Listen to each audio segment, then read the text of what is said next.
Praise the Lord. सभी को जय मसीह। मैं सुनीता चोएथानी आप सभी का आज के इस यूट्यूब वीडियो में स्वागत करती हूँ और आप सभी का धन्यवाद करती हूँ कि आप मेरी वीडियोस को देख रहे हैं, लाइक कर रहे हैं, सब्सक्राइब कर रहे हैं। आपका तहे दिल से मैं धन्यवाद करती हूँ। आज बहुत ही इम्पोर्टेंट विषय मैं आपके बीच में लेकर आई हूँ, इसलिए कृपया करके वीडियो को अंत तक जरूर देखिए और इस वीडियो को जरूर अपने जवान बच्चों को, अगर जो आपके घर में जवान बच्चे हैं, बेटियां हैं, बेटे हैं, तो उनको जरूर ये वीडियो आप दिखाना, क्योंकि आज का वीडियो बहुत ही इम्पोर्टेंट है, अहम है बाइबल के नजरिए से। और अंत में मैं अपने कुछ अनुभव, कुछ एक्सपीरियंसेस भी आपके साथ जरूर शेयर करूंगी। तो अंत तक मेरे साथ बने रहिए और इस वीडियो को जरूर शेयर कीजिए उन लोगों को जिनके घर में बच्चे हैं, स्पेशली जवान बच्चे हैं जो 9th 10th में हैं या 10th से 11th 12th में कॉलेज में हैं, उनको जरूर ये वीडियो शेयर करें। तो आइए हम वीडियो की शुरुआत करते हैं। आज का जो टॉपिक है वो ये है कि क्या एक मसीह लड़का गर्लफ्रेंड रख सकता है? क्या एक मसीह लड़की बॉयफ्रेंड रख सकती है? क्या हम बिलीवर्स गर्लफ्रेंड और बॉयफ्रेंड बना सकते हैं?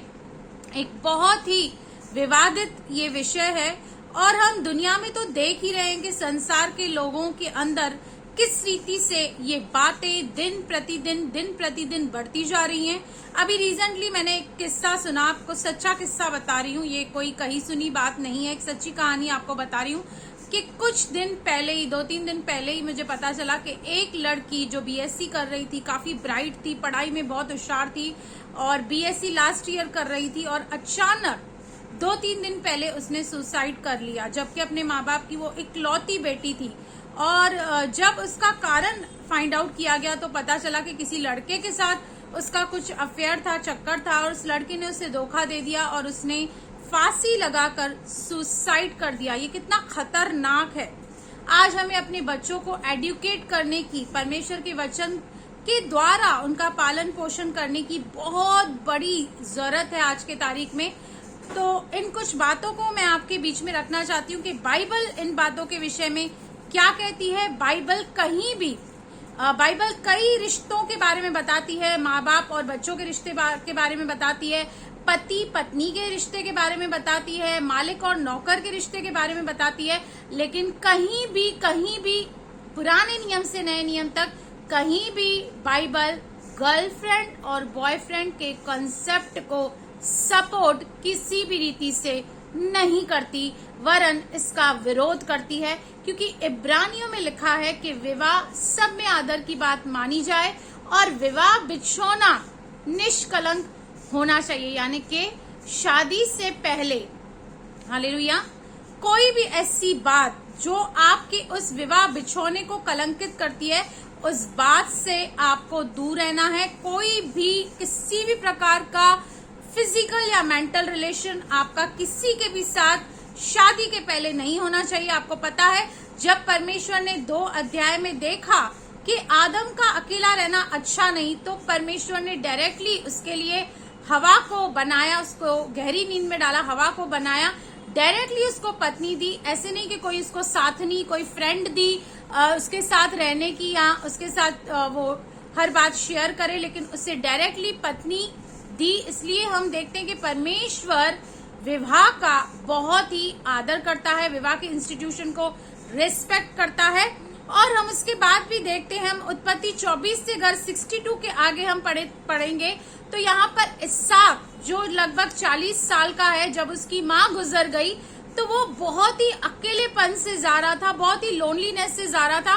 फिर भी उसने ऐसे कोई गलत काम, कोई गलत बात नहीं की, लेकिन उसने क्या किया, उस प्रभु ने उसे रिबेका के रूप में एक साथनी, एक संगनी, एक पत्नी के लिए उसे दी।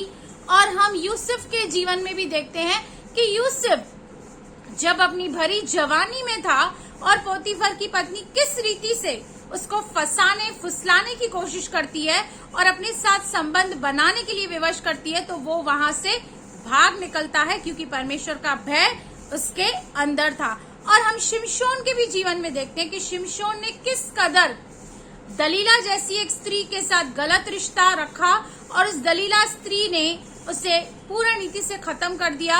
उसकी जो भी ताकत थी, जो उसके बालों में, वो राज उसने उससे उगलवा कर उसे पूर्ण नीति से परमेश्वर से दूर कर दिया, परमेश्वर की बुल्लाहट से दूर कर दिया। आज बहुत सारे ऐसे लड़के और लड़कियां हैं जो एक रिलेशनशिप में तो हैं, लेकिन वो रिलेशन इतना टॉक्सिक है जो उनको सुसाइड तक करना पड़ता है। बहुत सारी मुश्किलों का सामना करना पड़ता है जब कोई रिलेशनशिप में होता है, और उस रिलेशन में बहुत सारी कॉम्प्लिकेशन होती है। तो एक व्यक्ति मानसिक रूप से इतना रिजेक्ट हो जाता है, इतना उदास हो जाता है कि फिर उसको जीवन में लगता है कि अब आगे और कुछ भी नहीं है, बस मुझे अपने आप को खत्म करना है। तो ये चीजें बहुत खतरनाक है, इसलिए आप अपने बच्चों को संभालिए, इस विषय में आप उनको शिक्षा दीजिए। आज बहुत सारी ऐसी छोटी छोटी लड़कियां मैं आपको दिखा सकती हूँ, आप न्यूज खोल कर देख लीजिए, जो बहुत ही छोटी उम्र में अनवांटेड प्रेगनेंसी का शिकार बन चुकी हैं। मिसकैरेज, एबॉर्शन बहुत ही कॉमन हो गया है, और मिसकैरेज और एबॉर्शन बाइबल के हिसाब से एक खून है। एक जब आप एबॉर्शन करवाते हैं या मिसकैरेज, तो एक खून के समान परमेश्वर उसको देखता है।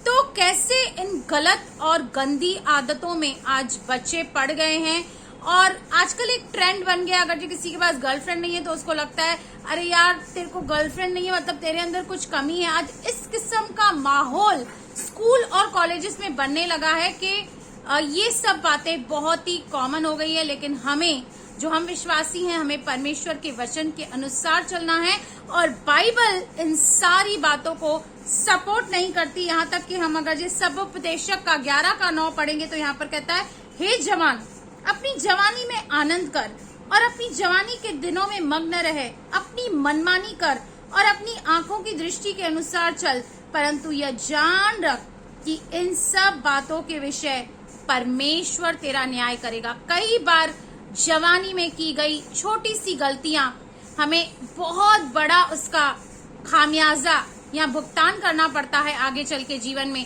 इसलिए इस जवानी के दिनों में हमें अपने परमेश्वर को सिमरन करना है, उसकी स्तुति करनी है, उसकी आराधना करनी है, उसके कामों में हमें आगे बढ़ना है, और शैतान को मौका नहीं देना है। शैतान आपको कहेगा फिर क्या हुआ, फ्रेंडशिप कर सकती है, तू फ्रेंडशिप कर ले, क्योंकि ये बातें डायरेक्टली स्टार्ट नहीं होती है, ये पहले फ्रेंडशिप से ही स्टार्ट होती है। पहले एक लड़का लड़की बात करते हैं, फ्रेंडशिप करते हैं, उसके बाद शैतान उनके बीच में ऐसी ऐसी बातें, ऐसी ऐसी चीजें लाता है कि फिर उनको उसके बाद व्यभिचार की ओर ढकेल देता है। आपको मैं बताना चाहती हूँ, अपने कुछ अनुभव आपको मैं बताना चाहती हूँ कि मैं एक सोशल मीडिया पे, आपको पता है यूट्यूब, फेसबुक में मैं काफी एक्टिव रहती हूँ। मैं तो मैरिड हूँ, मुझे तो एक बेटा भी है 12 साल का, लेकिन उसके बावजूद भी बहुत सारे ऐसे विश्वासी लोग हैं जो चैटिंग करना चाहते हैं, जो फ्रेंडशिप करना चाहते हैं। तो कहीं कहीं पे मुझे बहुत ज्यादा रूड होना पड़ता है, स्ट्रिक्ट होना पड़ता है, क्योंकि बीइंग अ वुमेन मुझे पता चल जाता है कि सामने वाला किस इंटेंशन से मुझसे बात कर रहा है। और मैं एक परमेश्वर की दासी होने के नाते मेरे बहुत सारी जिम्मेदारियां हैं, और इन बातों से मुझे दूर रहना है, बच के रहना है। मैं परमेश्वर का धन्यवाद करती हूँ कि परमेश्वर का भय मेरे अंदर है। लेकिन मैं आपको ये बताना चाहती हूँ कि आज ये बातें इस हद तक बढ़ गई हैं। आज हम एक व्हाट्सएप के जमाने में रहते हैं, और आपको पता है व्हाट्सएप पे कॉल रिकॉर्ड नहीं होता है। इस बात का बहुत लोग गलत फायदा उठाते हैं, और न केवल जवान लड़के लड़कियां, शादीशुदा मर्द भी इन बातों में लिप्त हैं आज, जो अपनी पत्नियों को छोड़कर बाहर रिलेशन बनाते हैं। और ये सब बातें सिर्फ संसार में नहीं है, ये सब बातें कलीसियाओं में भी देखी जाती है। आज कलीसिया में भी हम देख सकते हैं कि व्यभिचार बड़ा जोर पकड़ रहा है, और बहुत सारे लोग इस पाप से स्ट्रगल कर रहे हैं, जूझ रहे हैं। लेकिन बाइबल हमें इस बात के विरोध में सिखाती है, बाइबल हमें इन बातों के लिए कदापि एनकरेज नहीं करती है। इसलिए अगर जे आपने जाने और अनजाने में किसी के साथ फ्रेंडशिप कर ली है, या आप उसे नॉर्मली चैट कर रहे हैं, आपको लग रहा है मैं नॉर्मल बात करती हूँ, क्या खाया, क्या पिया, कहाँ गए, ये सब बातें पहले कैजुअली शुरू होती हैं, और बाद में ये पर्सनल बन के कहां तक शैतान आपको लेके जाएगा आपको पता भी नहीं चलेगा। इसलिए आप जितने भी लोग सोशल मीडिया को यूज करते हैं, आप बहुत ही केयरफुल रहिए। स्पेशली मैं लेडीज को कहूंगी कि आप केयरफुल रहिए, क्योंकि जरूरी नहीं है कि अगर कोई बिलीवर है या विश्वासी है तो वो आपके साथ चैट नहीं कर सकता या आपके साथ कोई भी गलत इंटेंशन नहीं रख सकता। ये जरूरी नहीं है, आपको ये कभी भी पता नहीं चलेगा। मैंने ऐसे बहुत सारे लीडर्स को, पास्टरों को इन पापों में गिरते हुए देखा है, अपनी बुलाहट से पीछे जाते हुए देखा है। इसलिए आपको बहुत सावधान रहना है। अपने बच्चों के साथ एक अच्छी दोस्ती, फ्रेंडशिप बना के रखिए कि आपके बच्चे कुछ भी बेझिझक आपसे आके शेयर करें। कोई भी प्रॉब्लम है, क्योंकि ये उम्र बहुत नाजुक है। इस उम्र में बहुत सारी अट्रैक्शन हो जाती है, बहुत सारा इन्फेक्चुएशन हो जाता है। एक लड़का एक लड़की के प्रति बहुत जल्दी फिजिकली आकर्षित हो जाता है और उम्र कच्ची होने के कारण वो मैच्योरिटी नहीं रहती, सही गलत का भेद नहीं रहता। इसलिए आप अपने बच्चों के साथ एक फ्रेंडशिप को बनाइए, एक दोस्ती को बनाइए कि आपके बच्चे कभी भी आपके पास आकर इन सारी बातों को शेयर कर सकें और आप उन्हें प्रभु के वचन के अनुसार बता सकें। और आप इंतजार करें, क्योंकि हर एक आदम के लिए प्रभु ने हवा को बनाया है और हर एक हवा के लिए आदम को बनाया है। बस आप प्रार्थना करते रहिए, सही समय का इंतजार कीजिए। प्रभु उस सही जीवन साथी को आपके जीवन में लेकर आएगा और आपकी फैमिली को कंप्लीट करेगा, क्योंकि प्रभु चाहता है अपने लिए फैमिलीज को चाहता है। वो इन सारे रिलेशन को बिल्कुल भी बाइबल सपोर्ट नहीं करती है। तो इस वचन के जरिए बस मैं आपको यही कहना चाहती हूँ, अगर जो आप जाने या अनजाने में किसी के साथ ऐसे संबंध में हैं और आप काफी आगे निकल गए हैं, तो अब ये समय है कि आप रिपेंट करें, पश्चाताप करें और अपने उस कुमार्ग से फिरें। तो प्रभु आपको आशीष करेगा, आपके जीवन को आशीष करेगा और आने वाली जो आपकी जिंदगी होगी वो बहुत ही आशीषित और खुशमय होगी। तो प्रभु इस वचन के जरिए आपको बहुत बहुत आशीष करे। God bless you. Amen, amen.